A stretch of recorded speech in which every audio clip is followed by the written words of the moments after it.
I'm Gordie Evans, and today I'll be going through Ottawa's first VR program at a high school, Osgoode Township High School to be precise.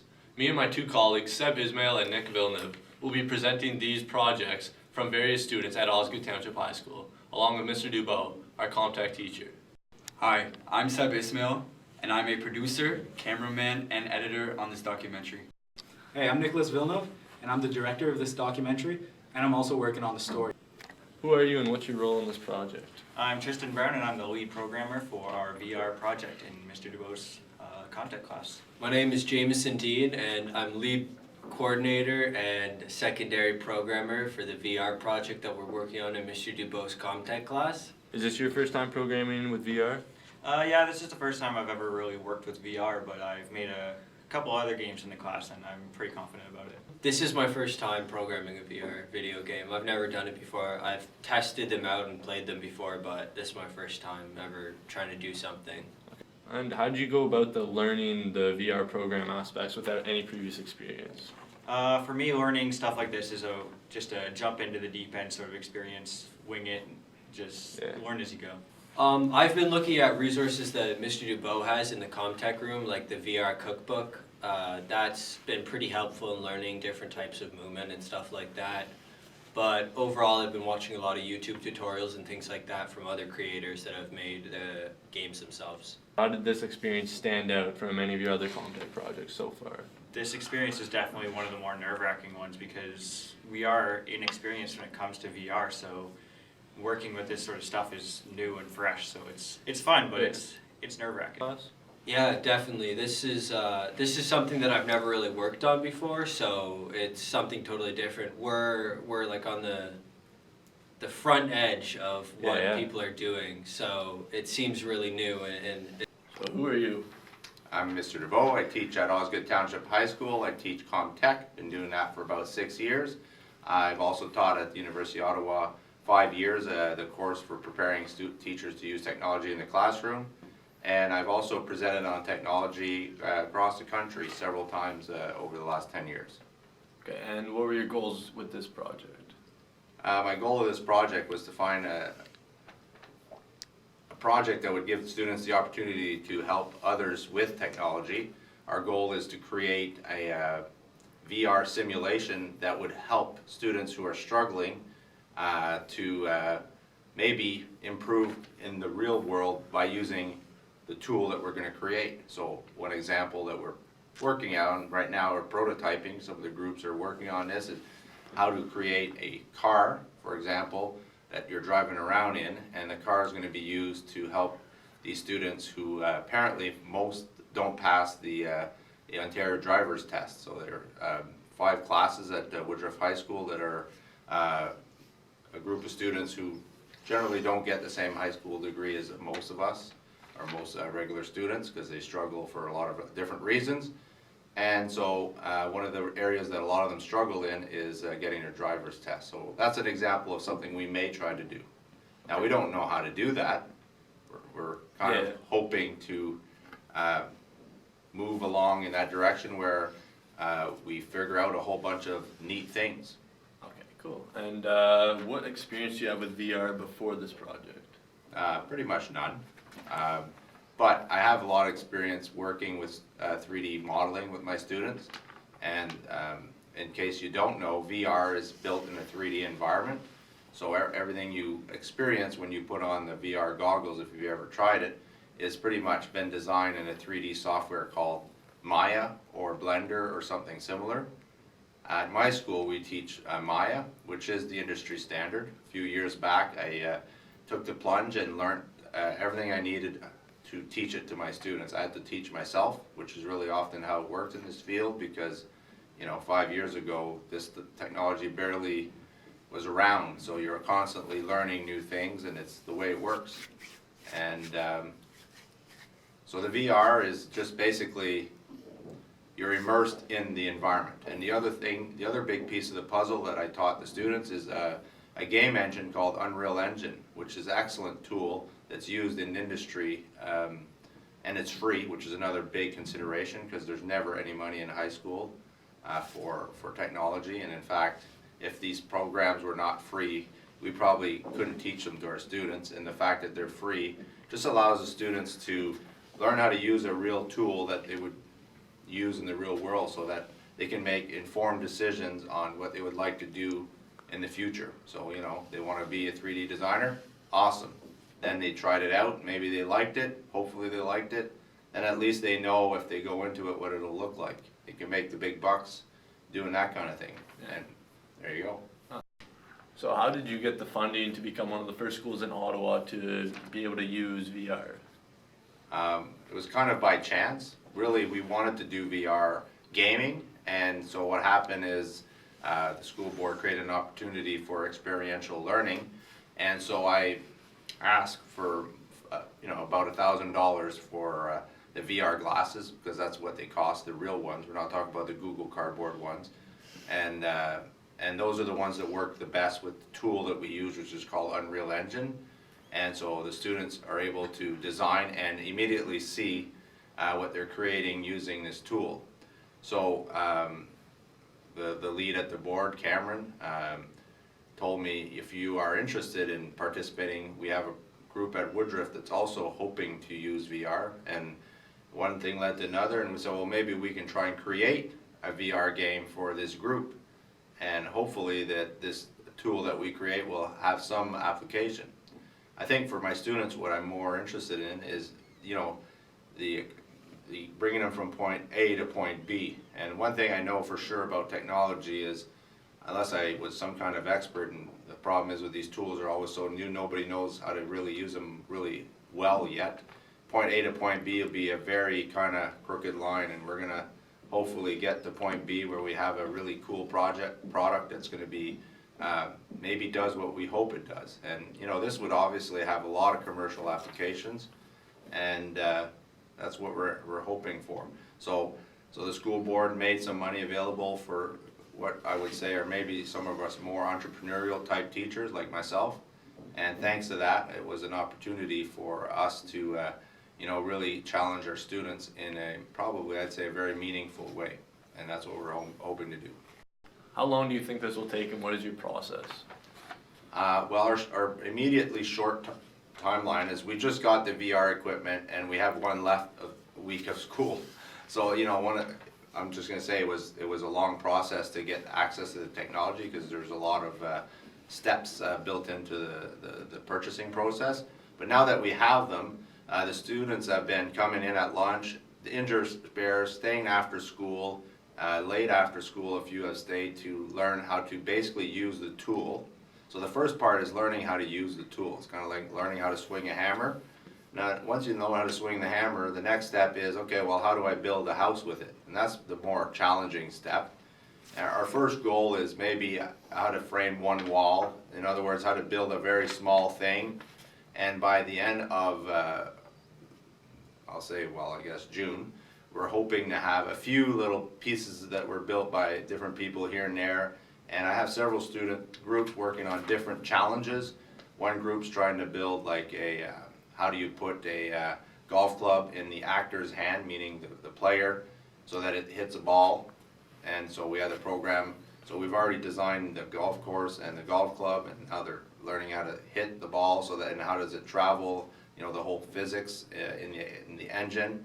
I have several groups that are learning to build environments, which a lot of that is learning how to do architecture virtually, and then bringing that in, and then how do we make it look more realistic and less kind of cartoony. And we're actually debating if we leave it cartoony, because making it look real, like a real room, is actually quite hard, and we probably don't have the expertise. And that's what we're trying to do in the short term. Next year, what we are doing is we're running through our media production class, which is often also the yearbook, all year long through the lunch hour.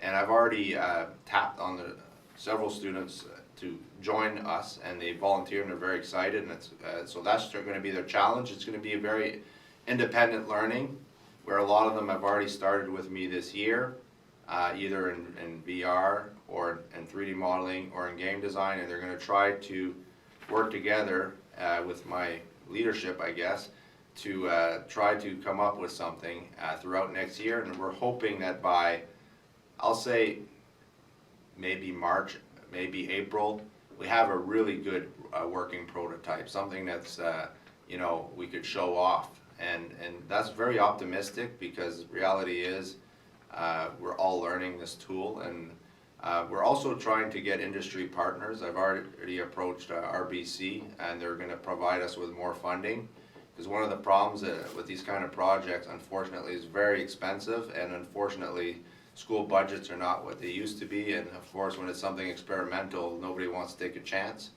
And so RBC, I've talked with their senior managers for a project they have that's called RBC Launch, and they're willing to probably fund us a couple $1,000s, but that's not been confirmed. But at least they're interested, and that's the kind of thing we have to do. The other piece of the puzzle is I'm trying to approach a few game studios, because they have some experience. And the third piece of the puzzle, which I've already done and gotten verbal confirmation that this will probably happen, is I've approached one of the leading schools in the country, Vancouver Film School, and they actually have one of the first full VR training programs created in Canada. And it just launched in June, I believe. And so we're going to pair up with some of their students and their instructors for both mentorship and sort of coaching. So they're going to coach us along, and I already know they're going to be learning with us, because that's often the way it is with these new technologies. It's not just some people are experts, I'm sure, out there, but a lot of the students that will be in the program will be learning and hopefully allowing us to take it to that next step. So that's our timelines. It's a lot of like ifs and you know, some dead ends probably, but you know, we're going to be moving in the general direction of trying to come up with something that's going to be playable and cool for the students at Woodruff. That's what we're aiming for. Let's see if I get a good image of that. All right, so I'm here with Fraser, and Fraser's working on something for us. Fraser, what are you working on? I'm currently trying to fix the collisions on an object right here. So could you tell people who don't know anything about game design, what exactly is a collision? What does that mean? Well, a collision is like, if you didn't have collisions, then the character that you play as would just be able to walk and move through anything.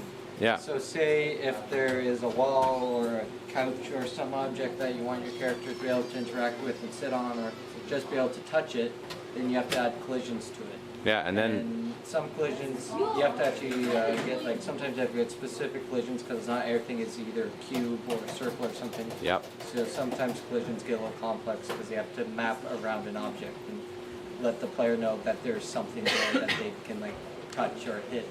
Okay, cool. And what are you trying to put a collision on this cube? This cube, which is kind of a room that I imported into Unreal. Is it Joey's room, or? No, it's a room that I got off the internet. Okay. I might work with Joey's room. Probably Well, once you figured it out, right? Yeah, but I'm gonna have to do this on Connor's arena that he made.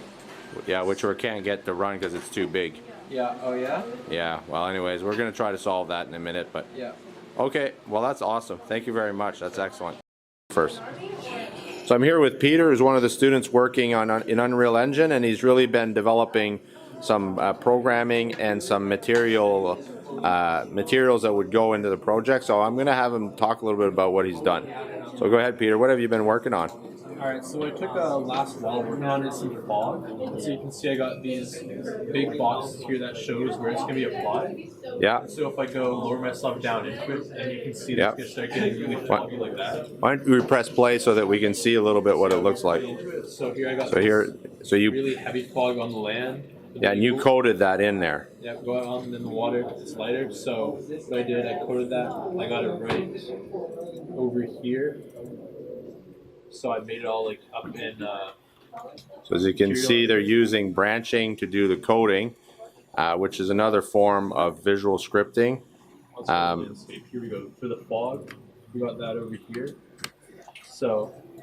Cool. So how about you can show me the materials, because you learned how to paint your level, if you want to call it that, and I thought that was really cool. Yeah. And you went and figured some of this out on yourself. You created this level. Paint. So right now I've got a couple materials. So for instance, I want to paint a gravel path over here. Yeah. Then I could just go and drag that over along there. It makes a nice path that your player can run around.